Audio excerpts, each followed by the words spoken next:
Le Conseil européen vendredi a décidé de réduire de 40% les émissions de gaz à effet de serre d'ici à 2030. Vous parliez tout à l'heure de la concurrence des grands de ce monde et de la compétitivité. Est-ce que c'est raisonnable alors que la Chine et les États-Unis peuvent continuer à produire et à polluer au moindre coût?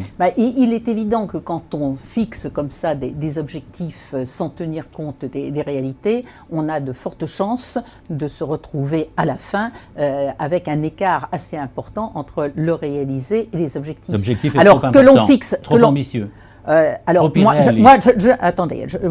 J'essaie d'être raisonnable, c'est-à-dire de ne pas parler de ce que je ne connais pas bien. Je ne suis pas une spécialiste des problèmes de l'environnement. Je peux vous parler d'éducation, je peux vous parler de sport, je peux vous parler d'armée, je peux vous parler de justice, je peux vous parler de sécurité intérieure. Je ne vais pas vous dire, alors savoir si les gaz à effet de serre doivent se réduire de 38% ou de 43%, je suis complètement incapable de vous le dire. Je suis, comme chacun, préoccupé du devenir de la planète, du devenir de nos enfants, et je pense effectivement qu'il faut protéger l'environnement. Ceci dit, si on fixe un objectif en laissant certains pays, en n'arrivant pas à convaincre certains pays de ce que leur propre intérêt, d'ailleurs, c'est aussi de faire des efforts en la matière, on n'y arrivera pas.